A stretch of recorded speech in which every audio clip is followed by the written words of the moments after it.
الشیطان الرجیم بسم اللہ الرحمن الرحیم ان الذین آمنوا والذین هادوا والنصارى والصابئین من آمن باللہ والیوم الآخر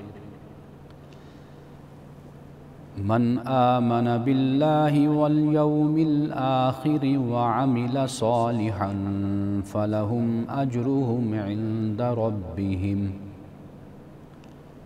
ولا خوف عليهم ولا هم يحزنون وإذ أخذنا ميثاقكم ورفعنا فوقكم الطور خذوا ما آتيناكم بقوة واذكروا ما فيه لعلكم تتقون ثم توليتم من بعد ذلك فلولا فضل الله عليكم ورحمته لكنتم من الخاسرين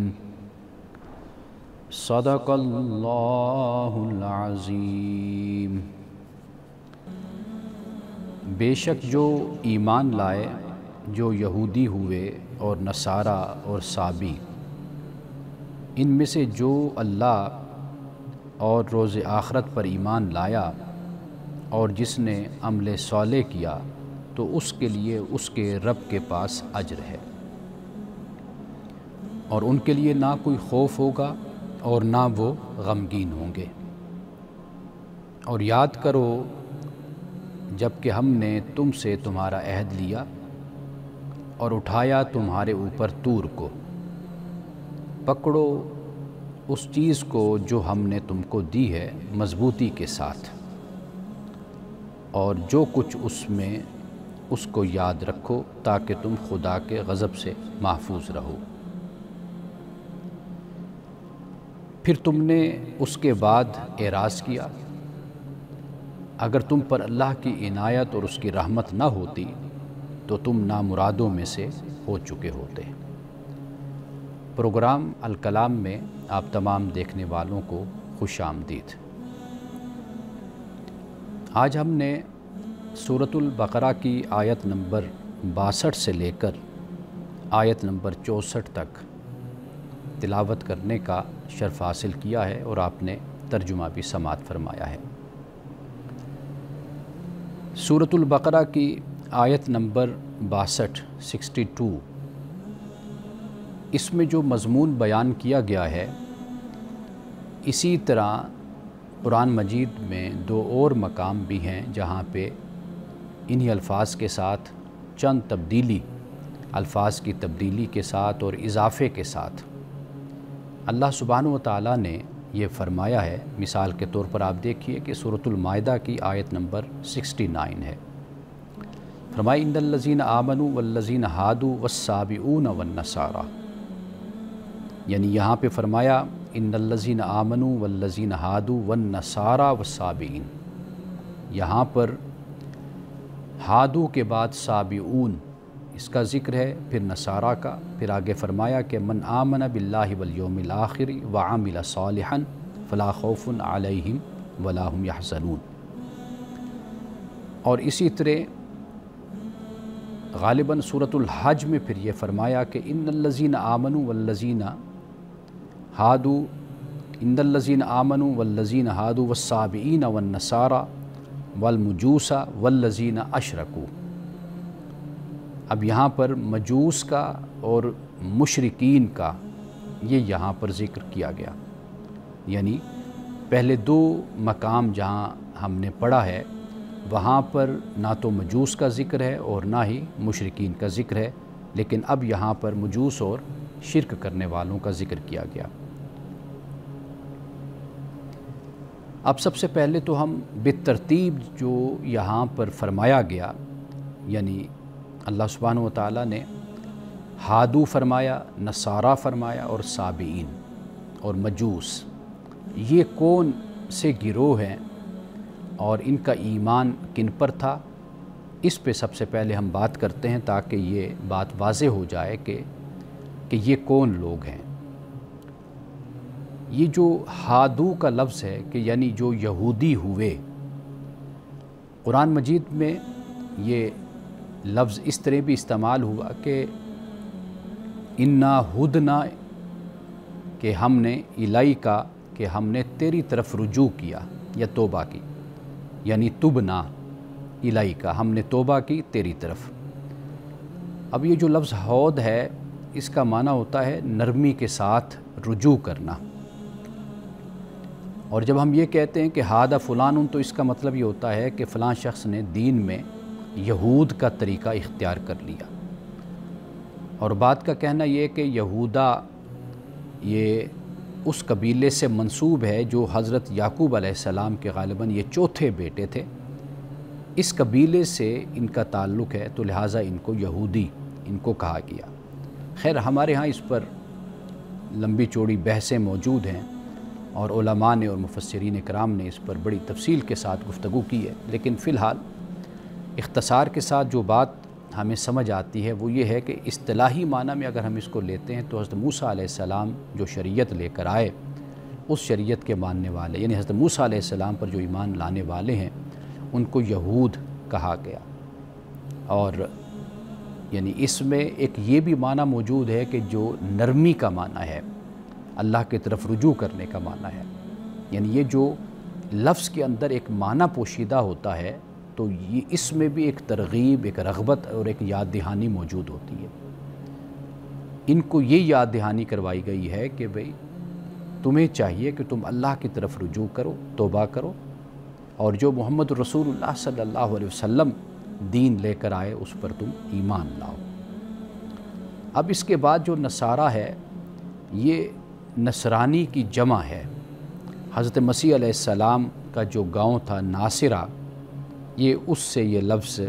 نکلا ہے، مشتق ہے اور منسوب ہے، لیکن بعد اسے نصر سے بھی لیتے یعنی مدد سے، جیسے سورۃ الصف میں انصار اللہ، یعنی ان کو کہا گیا کہ اللہ کے مددگار،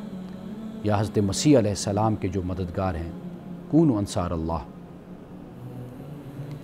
اب بعض لوگ اس سے یہ بھی مراد لیتے، لیکن وہاں پر جو بیان کیا گیا وہ ایک واقعہ ہے جس کو قرآن پاک نے بیان کیا، لیکن در حقیقت اس کا تعلق حضرت مسیح علیہ السلام کا جو گاؤں ہے ناصرہ، اس سے اس کی نسبت اور تعلق قائم ہوتا ہے۔ اور جو سابعین ہے، یعنی سابعین، سابی کی جمع، یعنی ایک دین سے نکل کر دوسرے دین میں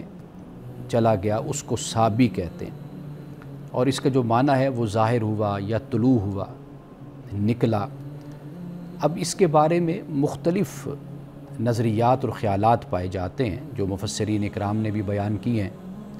ایک تو یہ ہے کہ یہ سابعی وہ تھے کہ جو فرشتوں کی عبادت کرتے تھے، فرشتوں کی پوجا کرتے تھے۔ بعد نے کہا کہ یہ ستاروں کی پوجا کرتے تھے، بعد نے کہا کہ یہ حضرت نوح علیہ السلام کے دین پر تھے، بعد نے کہا کہ یہ یہودیت اور مجوسیت کے درمیان کا ایک فرقہ تھا، بعد نے کہا کہ یہودیت اور مسیحیت کے درمیان کا ایک فرقہ تھا۔ تو لہٰذا یہ مختلف، اللہ سبحانہ و تعالیٰ نے یہاں پر اس کی کوئی وضاحت نہیں فرمائی، لیکن سابعین یہ بیان کر دیا، تو گویا کہ یہ بھی کوئی فرقہ موجود تھا کہ جو کسی نہ کسی عقیدے پر تھا، اور کہیں نہ کہیں سے اس کا وجود سامنے آیا تھا۔ جیسے میں نے شروع میں بیان کیا کہ سابعین کا جو مطلب لیا جاتا ہے وہ یہ کہ ایک دین سے نکل کر دوسرے دین میں چلا گیا۔ ایک یہ بھی معنی مفسرین کرام نے بیان کیا ہے کہ جو توحید کے تصور پر قائم تھے۔ مشرکین رسول اللہ صلی اللہ علیہ وسلم کو بھی سابی کہتے تھے، یا وہ لوگ جو مسلمان ہو گئے وہ اس لیے کہتے تھے کہ ایک دین سے نکل کر یہ دوسرے دین میں یہ چلے گئے ہیں، تو لہٰذا یہ سابعی ہیں۔ اب مجوس یہ کون لوگ ہیں؟ یہ آگ کی پوجا کرتے ہیں، ایک یہ نظریہ موجود ہے، لیکن ان کی اکثریت کا کہنا یہ ہے کہ ہم پوجا نہیں کرتے، پرستش نہیں کرتے، ہم آگ کا احترام کرتے ہیں۔ یعنی وہ اپنی اس بات کی تعویل کرتے ہیں کہ ہم آگ کی پوجا نہیں بلکہ ہم آگ کو مقدس مانتے ہیں اور آگ کا ہم احترام کرتے ہیں۔ اور یہ جو زرتشت ہیں ان کا کہا جاتا ہے کہ ان کا تعلق یا اس کے بانی کہہ لیجئے یا یہ جو فرقہ ہے مذہب ہے اس کا تعلق زرتشت کے ساتھ ہے، اور زرتشت کا بنیادی جو عقیدہ تھا وہ توحید عقیدہ تھا، لیکن وقت کے ساتھ ساتھ جیسے ہم دیکھتے ہیں ہندوؤں کو بھی ہم نے دیکھا اور اسی طرح ہم مسیحیت کو دیکھتے ہیں، یہودیت کو دیکھتے ہیں، تو پھر ان میں ایسے نظریات اور خیالات پیدا ہونا شروع ہو جاتے ہیں کہ جو بالکل برعکس ہوتے ہیں۔ یعنی ایک تو حضرت مسیح علیہ السلام کا جو مذہب ہے وہ شمعون، حضرت شمعون کا، پیٹر جن کو کہا جاتا ہے، اور جو ایک دوسرا ہے وہ پول کا ہے، بولوس کے نام سے بلایا جاتا ہے۔ تو جو بولوس ہیں یا جن کو پول کہا جاتا ہے، انہوں نے حضرت مسیح علیہ السلام کے جو عقائد و نظریات جو وہ تھے اس میں تبدیلی کر کے لوگوں کے سامنے پیش کیا۔ یعنی یہ جو سن آف گاڈ کا ہے یا ابن اللہ کا جو نظریہ اور عقیدہ گھڑا گیا، یہ اسی کے دور میں ہی وجود میں آیا۔ تو لہٰذا جب ہم ان مذاہب پر نظر ڈالتے ہیں تو ان کی بنیاد توحید ہوتی ہے، لیکن وقت گزرنے کے ساتھ ساتھ پھر اس میں ملاوٹ ہوتی چلی جاتی ہے، اور پھر اس میں شرک اور بدعقیدگی اور پھر دیگر راستے پھر اختیار کیے جاتے ہیں۔ جو اللہ کی کتاب کا راستہ ہے، کتاب اللہ کا، اس کو وقت کے ساتھ ساتھ قومیں پھر چھوڑتی ہیں، اور پھر اپنے مسلک، اپنے فرقے اور اپنے مذہب لوگ گھڑتے چلے جاتے ہیں، اور شخصیت کی پھر پوجا شروع ہو جاتی ہے۔ ابھی اسی موضوع پہ ہم بات کرتے ہیں ایک وقفے کے بعد۔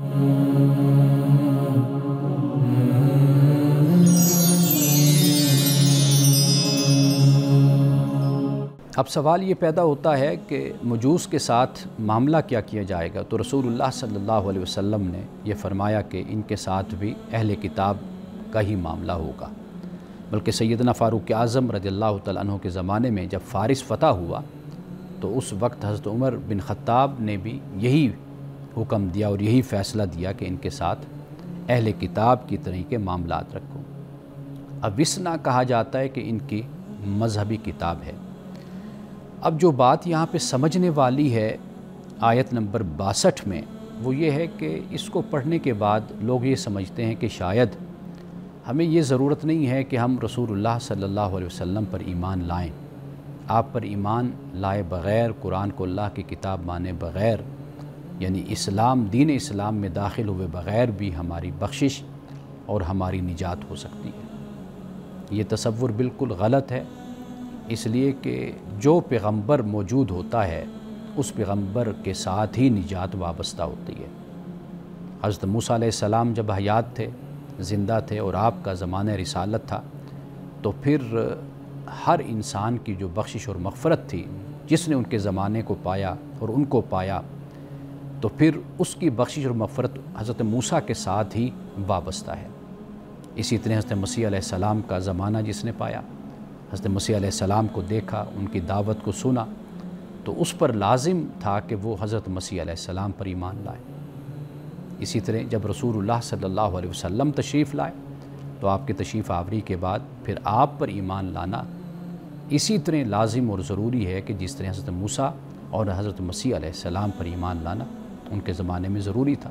تو اب یہ زمانہ تو محمد رسول اللہ کا زمانہ ہے اور قیامت تک یہی زمانہ چلے گا۔ تو لہٰذا یہ جو آیت ہے اس میں در حقیقت کوئی تفصیل ایمان کو بیان نہیں کیا جا رہا، اجزائے ایمان کو نہیں بیان کیا جا رہا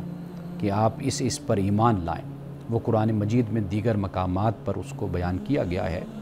لیکن یہاں پہ در حقیقت دو باتوں کی نفی کی گئی ہے، اور یہ بتایا گیا ہے کہ سب سے پہلے تو یہ بات یاد رکھو کہ یہ جو نجات ہے یہ کسی خاص خاندان کے ساتھ وابستہ نہیں ہے اور کسی خاص گروہ کے ساتھ، کہ مخصوص فرقے کے ساتھ وابستہ نہیں ہے۔ یہاں پر اس بات کی نفی کی گئی ہے، اس لیے کہ یہود و نصارہ کا یہ نظریہ تھا کہ جو ہمارے خاندان سے ہوگا، ہماری فیملی سے ہوگا، اور جو ہمارے گروہ اور فرقے سے ہوگا تو اسی کی نجات ہوگی اور وہی کامیاب ہوگا۔ در حقیقت یہاں پر اس بات کی نفی کر دی گئی ہے۔ یہاں یہ نہیں بیان کیا گیا کہ بھئی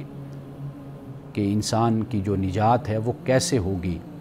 اور جو ان باتوں کو مان رہا ہے تو اس بنیاد پر اس کی نجات ہوگی۔ یہاں پر تو اس بات کو ڈسکس ہی نہیں کیا گیا۔ یعنی اجزائے ایمان کو کوئی یہاں پر بیان نہیں کیا گیا۔ یہاں یہ بتایا گیا کہ جو یہ لوگ سمجھتے ہیں کہ یہود و نصارہ ہی، یعنی جو یہ گروہ ہیں، یہ سمجھتے ہیں کہ ہمارے خاندان، ہماری ذات اور ہمارے گروہ اور ہمارے فرقے سے جس کا تعلق ہوگا اسی کو نجات ملے گی، تو یہاں پر اس بات کی نفی کر دی گئی کہ ایسا نہیں ہوگا۔ بنیادی بات کیا ہے؟ وہ یہ کہ جو یہودی ہوئے، جو ایمان لائے، یہودی ہوئے، نصرانی ہوئے، سابئی ہوئے، اور جو اللہ اور یوم آخرت پر ایمان لائے اور اچھے کام کیے اپنے اپنے زمانے میں، جنہوں نے ایک مذہب اختیار کیا، لیکن بنیاد کیا ہے؟ وہ ہے ایمان اور عمل صالح۔ اس بنیاد پر نجات ہے۔ اس کا ثبوت جو ہے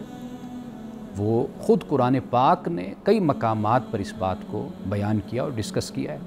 یعنی مثال کے طور پر ہم نے سورۃ البقرہ کی آیت نمبر 41 میں ہی اسی بات کو ہم نے پڑھا ہے کہ جہاں اللہ پاک نے فرمایا کہ وَآمِنُوا بِمَا أَنزَلْتُ مُصَدِّقًا لِمَا مَعَكُمْ، ایمان لاؤ اس پہ جو میں نے نازل کیا، جو تصدیق کرنے والا ہے اس کی جو تمہارے پاس ہے، یا جو اس کے مصداق ہے جو تمہارے پاس ہے۔ وہ کیا ہے؟ وہ تورات ہے، وہ انجیل ہے۔ تو اللہ تو پہلے ہی سب لوگوں کو اس بات کی دعوت دے رہا ہے، اہل کتاب کو، کہ تم ایمان لاؤ اس پر جو میں نے نازل کیا، یعنی قرآن مجید، اور ایمان لاؤ اس پہ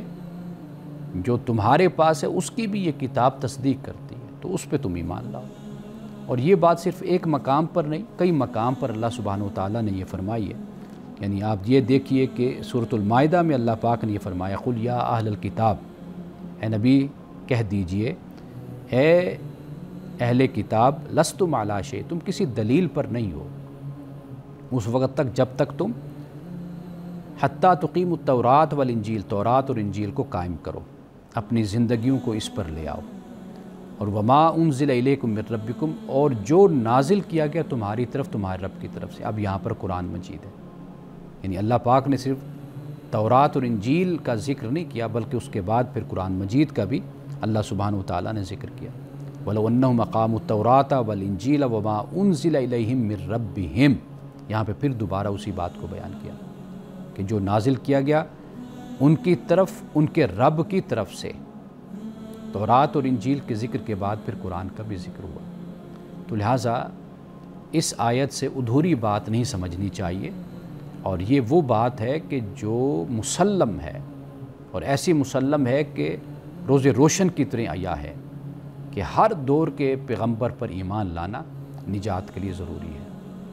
تو اب یہ زمانہ رسول اللہ کا زمانہ ہے، تو لہٰذا آپ پر ایمان لانا لازم اور ضروری ہے، اور آپ کی ذات اقدس کو اس میں سے منہا نہیں کیا جا سکتا۔ آپ ہی کی بنیاد پر، یعنی سب سے پہلے جب رسول اللہ صلی اللہ علیہ وسلم نے اعلان نبوت فرمایا اور آپ ہی کی بات کو مانا، تو آپ کے بعد پھر قرآن مجید آپ نے فرمایا کہ میں اللہ کا رسول ہوں، مجھ پر وحی اترتی ہے، اللہ کا کلام اترتا ہے،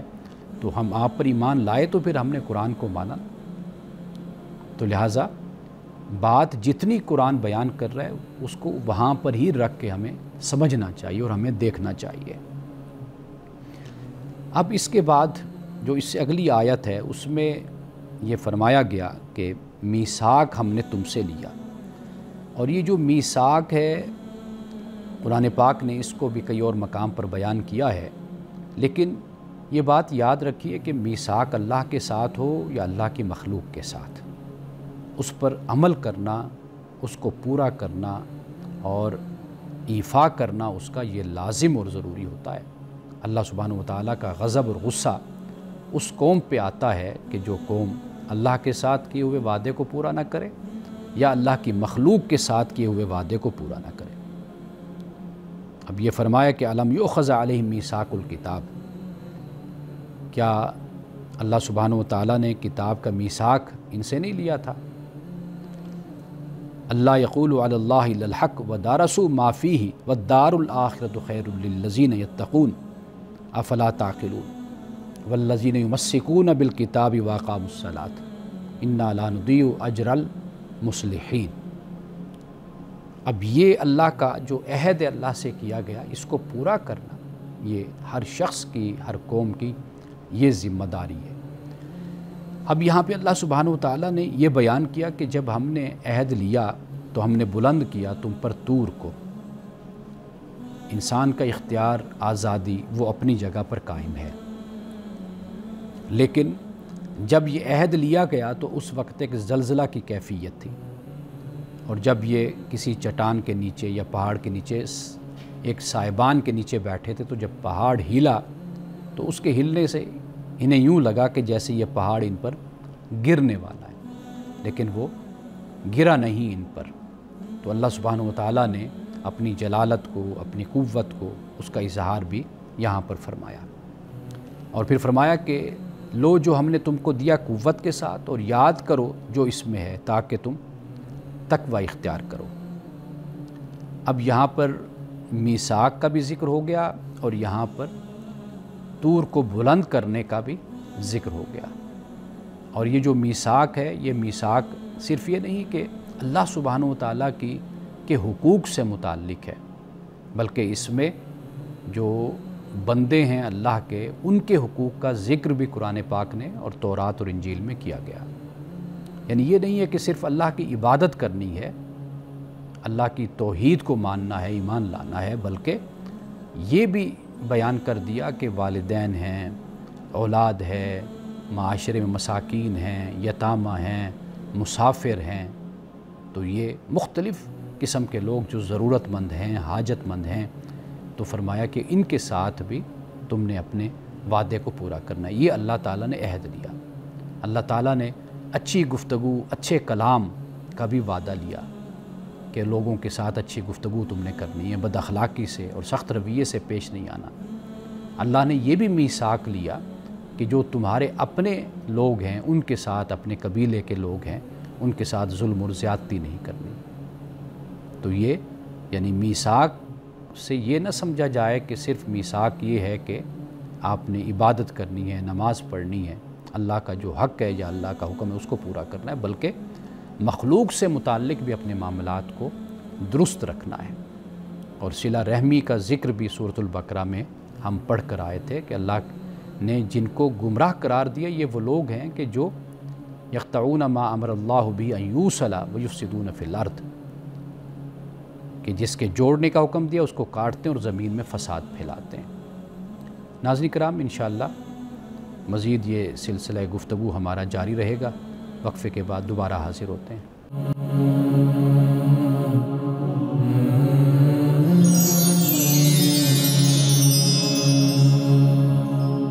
وقفے کے بعد آپ کے چند سوالات پہ بات کرتے ہیں۔ ایک سوال یہ بھیجا گیا ہے کہ کیا ہر جمعرات کو روحیں واپس اپنے گھر آتی ہیں، گھر والوں کو دیکھتی ہیں اور خوشی اور غمی کا اظہار کرتی ہیں؟ کیا یہ ایسی بات ہے؟ اس کی کوئی حقیقت ہے؟ قرآن مجید سے تو ہمیں یہ معلوم ہوتا ہے کہ روحوں کی واپسی نہیں ہوتی، وہ اگلی دنیا میں چلی جاتی ہے جسے برزخ کہا گیا، اور برزخ کا مطلب بھی پردہ ہے، ایک اوٹ ہے، جیسے یہ کہا گیا کہ وہ من ورائہم برزخ الی یوم یبعثون، کہ پھر ایک پردہ ہوتا ہے، اور یہ پردہ اس دن تک ہوگا کہ جس دن وہ اٹھائے جائیں گے۔ یہ ایک مقام ہے قرآن مجید میں کہ اللہ سبحانہ وتعالیٰ فرماتا ہے کہ اللہ یتوفی الانفس حین موتها واللتی لم تمت فی منامها فیمسک التی قضی علیہا الموت ویرسل الاخری الی اجل مسمی۔ یعنی انسان سوتا ہے، جب انسان کا شعور چلا جاتا ہے، اللہ سبحانہ وتعالیٰ یہ فرماتا ہے کہ جب انسان نیند میں ہوتا ہے تو پھر اب دو صورتیں ہیں، یا تو یہ ہے کہ اللہ تعالیٰ اس کے روح کو لوٹا دیتا ہے، اس کے شعور کو، یا پھر دوسری صورت یہ ہوتی ہے کہ اللہ پھر اس کو لے جاتا ہے، یعنی پھر موت واقع ہو جاتی ہے۔ اب یہاں پہ جو بات بیان کی گئی ہے وہ یہ ہے کہ نیند کی حالت میں روح کا قبض کر لینا، شعور کا لے لینا، یہ اللہ سبحانہ وتعالیٰ نیند کی حالت میں یہ کرتا ہے۔ اور ہم دیکھتے ہیں کہ ہم جب سوتے ہیں تو صبح اٹھ بھی جاتے ہیں، یعنی اللہ فرماتا ہے کہ پھر میں ان کی جو روح کو، ان کے شعور کو پھر میں واپس کر دیتا ہوں۔ ایک تو یہ صورت بن جاتی ہے۔ دوسرا یہ کہ ہم نے یہ بھی دیکھا کہ بہت سے لوگ سوتے ہیں تو وہ پھر اٹھتے نہیں ہیں، نیند میں ہی ان کی روح پرواز کر جاتی ہے، تو جب چلی جاتی ہے تو وہ پھر واپس نہیں آتی۔ اللہ سبحانہ و تعالیٰ یہاں پہ یہ فرما رہا ہے کہ فَيُمْسِكُ الَّتِي قَضَىٰ عَلَيْهِ الْمَوْتَ وَيُرْسِلُ الْأُخْرَىٰ إِلَىٰ أَجَلٍ مُّسَمًّى، کہ انسان کی موت واقع ہو جاتی ہے اور بعد کی روح کو ایک مدت تک اللہ تعالیٰ واپس کر دیتا ہے، اجل مسمى۔ تو یہاں سے یہ معلوم ہوتا ہے کہ روح جسے لے جاتا ہے اللہ سبحانہ و تعالیٰ وہ واپس نہیں آتی۔ اور اسی طرح ایک اور مقام پر بھی یہ فرمایا کہ حتیٰ اذا جاء احدهم الموت قال رب ارجعون لعلی اعمل صالحا فیما ترکت کلا انہا کلمۃ قائلها، فرمایا کہ جب ان میں سے کسی کو موت آتی ہے تو وہ کہتا ہے کہ اے میرے رب مجھے واپس بھیج دیں تاکہ میں نیک عمل کروں۔ اللہ پاک فرماتا ہے ہرگز نہیں، یہ اس کی بات ہے، اب واپسی نہیں ہے، یہ فقط بات ہے جو وہ کہہ رہا ہے کہ رب ارجعون، اے میرے رب مجھے واپس لوٹا دے، کیونکہ اب وہ دیکھ چکا ہے سب کچھ آگے کہ میں جاؤں گا لعلی اعمل صالحا، تاکہ میں اچھے کام کروں۔ تو اللہ پاک فرماتا ہے کہ نہیں، ایسا نہیں ہے۔ یعنی قرآن مجید سے تو ہمیں یہی معلوم ہوتا ہے کہ جب انسان اس دنیا سے چلا جاتا ہے تو پھر اس کا اس دنیا سے ناتا اور اس کا تعلق اس دنیا سے کٹ جاتا ہے، اب وہ دوسری دنیا کا باسی ہوتا ہے، دوسری دنیا کا باشندہ ہوتا ہے، وہاں پر رہتا ہے، وہاں کے جو معاملات ہیں وہ اللہ سبحانہ و تعالیٰ بہتر جانتا ہے۔ کہیں نہ کہیں قرآن مجید میں تھوڑا بہت ہمیں اس کے بارے میں بتایا گیا ہے، تو اس پہ بھی میں گائے بگائے گفتگو کرتا رہتا ہوں اور آئندہ بھی کروں گا۔ یہ ایک سوال تھا۔ تو اب اس کے بعد ایک اور سوال جو آیا ہے اور یہ بڑا اہم سوال ہے، وہ یہ ہے کہ جو ہمارے جدید تعلیمی ادارے ہیں ان میں بچوں کی تربیت اسلامی اصولوں کے مطابق کیا ممکن ہے؟ اب یہ بڑا اہم سوال ہے کہ ہمارا خیال یہ ہے کہ جو جدید تعلیمی ادارے ہیں ان کا جو رنگ ڈھنگ ہے، طریقہ ہے تربیت کا، تعلیم کا، وہ ایسا ہے کہ جس میں اسلامی تعلیم کہہ لیجیے یا اخلاقی اصول اور تعلیم کہہ لیجیے، اس کا ہمیں فقدان نظر آتا ہے۔ لیکن سب سے پہلے تو یہ بات یاد رکھیے کہ اس کا آغاز گھر سے ہونا چاہیے، یعنی آپ اپنے بچوں کو گھر سے ہی اخلاقی تربیت دیں، اسلامی تربیت دیں۔ اگر آپ مسلمان ہیں، مومن ہیں، تو واضح بات ہے کہ آپ اسلام کے مطابق پھر اپنے بچوں کی تربیت کرنا چاہیں گے، تو آغاز تو گھر سے تربیت کا ہوتا ہے۔ اور جو آپ نے سوال کیا، جی بالکل اس کا امکان ہے، بلکہ یقین ہے کہ اس کو ایسا کیا جا سکتا ہے، یعنی اخلاقی تعلیمات کو نصاب کا حصہ بنایا جائے، جیسے سچائی ہے، امانت داری ہے، احترام ہے، عاجزی ہے، عدل و انصاف ہے، کردار سازی ہے، یہ کی جائے۔ لیکن یہاں پہ میں ایک بات عرض کروں گا کہ نصاب میں بہت کچھ شامل ہے اب بھی، اگر آپ کتابیں اٹھا کر دیکھ لیجئے تو آپ کو، لیکن سب سے بڑا مسئلہ یہ ہوتا ہے کہ جو اساتذہ ہیں، وہ مرد ہیں یا خواتین، ان کا جو انداز اور طریقہ پڑھانے کا، طلباء کے ساتھ مل بیٹھنے کا، بات کرنے کا، یہ جب تک ایگزامپلری نہیں بنتا، مثالی نہیں بنتا، اس وقت تک صرف نصابی باتیں پڑھانے سے بچوں کی کردار سازی نہیں ہو سکتی۔ یہ بات بنیادی طور پر ہمیں ذہن میں رکھنی چاہیے، اس لیے کہ ہمارے اندر جو ایک نفاق ہے، اور ڈائیکوٹمی اس کو کہہ لیجئے یا اس کو نفاق آپ کہہ لیجئے،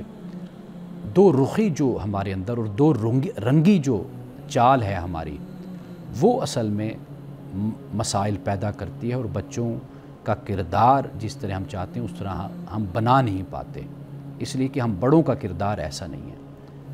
تو اگر آپ ماحول کی بات کرتے ہیں تو مثال کے طور پر نماز کا اہتمام کیا جائے، قرآن کی تعلیم جو ہے وہ عمر کے مطابق دی جائے، یعنی یہ طریقہ نہیں ہونا چاہیے کہ ابھی بچہ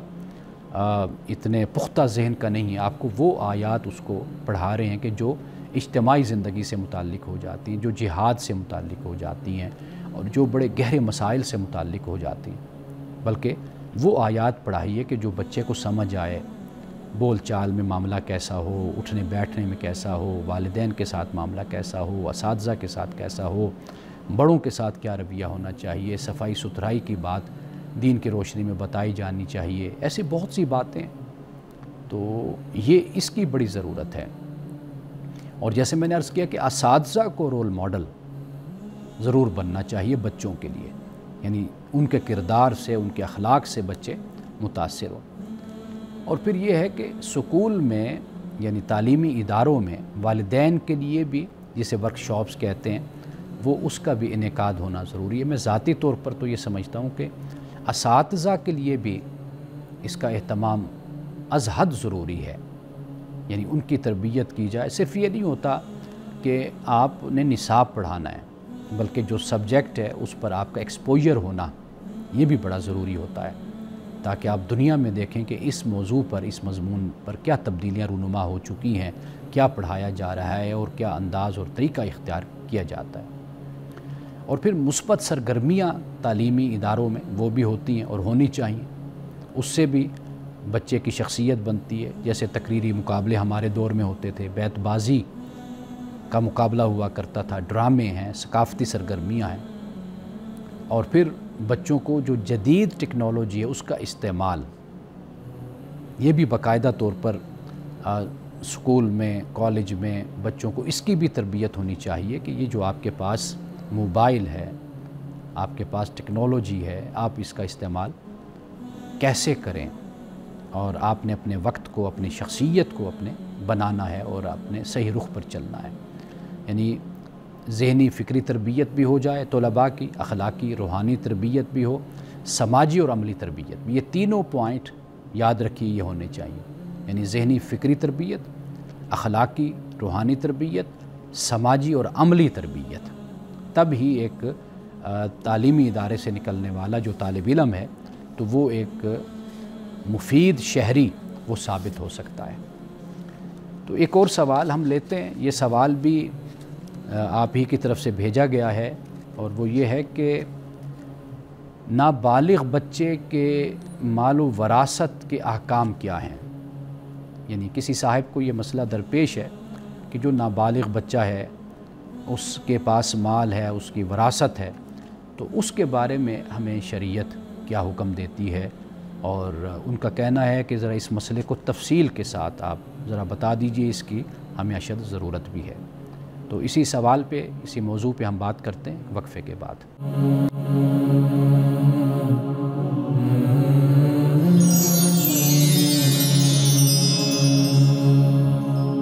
وقفے پہ جانے سے پہلے ایک سوال میں آپ کے سامنے رکھ کے گیا تھا، وہ سوال یہ تھا کہ نابالغ بچے کے مال اور وراثت کے احکام کیا ہیں؟ بنیادی اصول یاد رکھیے کہ بچے کا جو مال ہوتا ہے نا، وہ اسی کی ملکیت ہوتا ہے، وہ کسی بھی صورت میں اس کو مل سکتا ہے۔ یعنی بچہ یتیم ہے، باپ وفات پا گیا تو واضح بات ہے کہ باپ کی جائیداد سے اس کو وراثت ملے گی، اور اسی طریقے سے ویسے بھی اگر اس کی ملکیت میں کچھ ہے تو وہ اسی ہی کی ملکیت ہوگا۔ قرآن مجید نے، اچھا میں جب بچے کی بات کر رہا ہوں تو آپ ساتھ چونکہ عمومی طور پر مذکر کا صیغہ استعمال کیا جاتا ہے تو اس میں مؤنث بھی شامل ہوتی ہے، جیسے قرآن پاک میں یا ایھا الذین آمنوا، اے ایمان والو، اے وہ لوگ جو ایمان لائے، تو اس میں مذکر مؤنث دونوں یعنی مرد اور عورت دونوں شامل ہیں۔ تو لہٰذا جب میں بچہ لفظ بولوں گا تو اس سے مراد آپ یہ نہ سمجھیے گا کہ صرف لڑکا جو ہے وہ ہے، اس میں نہیں، لڑکی بھی اس میں شامل ہے۔ قرآن مجید اس بارے میں بتاتا ہے کہ وَآتُوا الْيَتَامَىٰ أَمْوَالَهُمْ وَلَا تَتَبَدَّلُوا الْخَبِيثَ بِالطَّيِّبِ وَلَا تَأْكُلُوا أَمْوَالَهُمْ إِلَىٰ أَمْوَالِكُمْ، یتیموں کو ان کا مال دو اور خبیث کو طیب سے مت ملاؤ، یعنی اچھے اور برے مال کو ملا کر، جیسے یا یہ ہے کہ اس جیسا کوئی ردی مال یتیم کو پکڑا دو اور دے دو، تو یہ ایسا نہیں کرنا۔ اور وَلَا تَأْكُلُوا أَمْوَالَهُمْ إِلَىٰ أَمْوَالِكُمْ، اور ان کے مال اور اپنے مالوں کو ملا کر مت کھاؤ، فرمایا کہ یہ بڑا گناہ ہے۔ یعنی کہ بچے کا جو مال ہے وہ بھی محفوظ اور وہ محترم ہے، اور کوئی شخص بھی اس کے بغیر اس میں تصرف نہیں کر سکتا، اس کو استعمال نہیں کر سکتا۔ ایک تو یہ بات یاد رکھ لیجئے کہ بنیادی اصول ہے کہ بچے کا مال اسی کی ملکیت میں۔ ہاں، اب بات ہے کہ جو سرپرست ہے یا ولی جس کو ہم کہتے ہیں، واضح بات ہے کہ نابالغ ہے، خود دیکھ بھال نہیں کر سکتا، اس لیے ولی یا سرپرست جو ہوگا اس کی یہ ذمہ داری ہوگی۔ اب ولی کے جو اختیارات ہیں، ایک تو بچے کا مال محفوظ رکھنا، یہ اس کی ذمہ داری ہے، اس کا اختیار ہے، اور اس کا مال نفع بخش طریقے سے استعمال کرنا، یعنی اس طرح نہیں کہ بھئی ڈبو دیا مال کو۔ اپنا مال جیسے انسان بڑے خیال سے خرچ کرتا ہے، استعمال کرتا ہے، اس سے فائدہ اٹھاتا ہے، تو وہی یتیم کے مال کا بھی اسی طرح بچے کے مال کا بھی خیال کیا جائے گا، اور بچے کی ضروریات پر اس کو خرچ کرنا ہے۔ ہاں، اگر ولی کا کوئی اور راستہ کمائی کا نہیں ہے تو وہ اتنا لے سکتا ہے کہ جتنا ایک وقت دیتا ہے، یعنی اس وقت کے حساب سے اگر وہ کسی اور جگہ وقت دیتا تو وہ وقت خرچ کرنے پر اس کو جتنی آمدن ہوتی تو وہ اتنا خرچہ یہاں سے وصول کر سکتا ہے۔ اچھا، اب ولی کے لیے جو ممنوع صورتیں ہیں، ایک تو یہ کہ اس کے مال کو اپنی ضرورت یا عیاشی کے لیے استعمال نہیں کر سکتا، اور بغیر فائدہ یا ضامن کے قرض دینا یہ بھی اس کے لیے ممنوع ہے،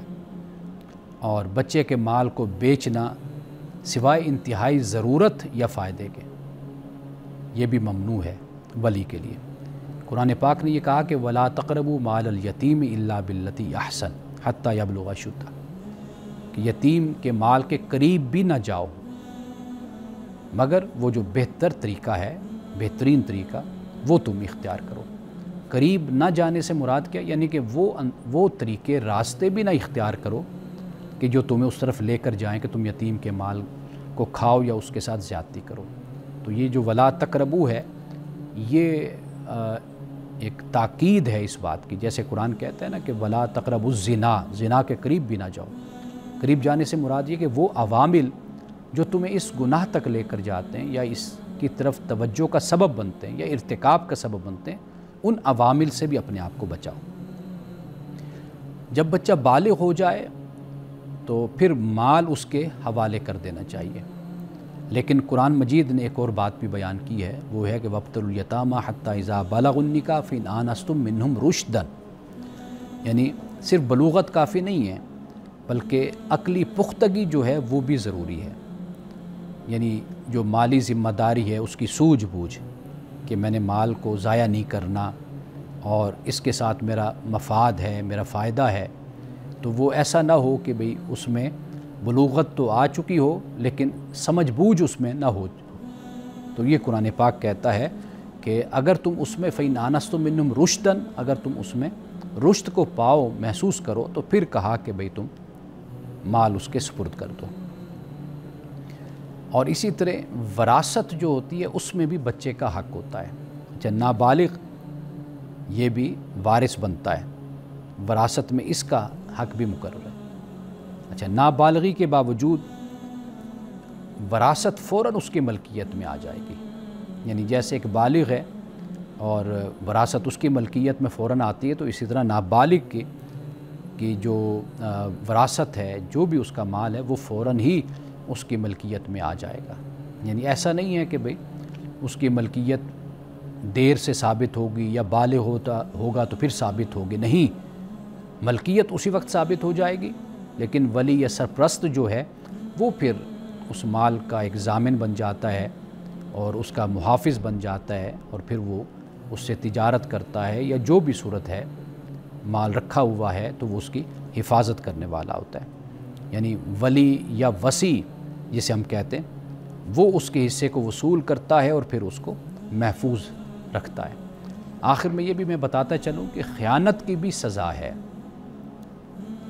اللہ پاک نے سورۃ النساء میں اس بات کو بیان کیا، ان الذین یاکلون اموال الیتامی ظلما انما یاکلون فی بطونہم نارا وسیصلون سعیرا۔ فرمایا کہ وہ لوگ کہ جو یتیم کے مال کو کھاتے ہیں تو فرمایا کہ وہ اپنے پیٹوں میں آگ بھرتے ہیں۔ ناظرین کرام، آج یہیں تک ہم اپنی گفتگو رکھتے ہیں انشاءاللہ کل دوبارہ آپ کی خدمت میں حاضر ہوں گے۔ السلام علیکم ورحمۃ اللہ وبرکاتہ۔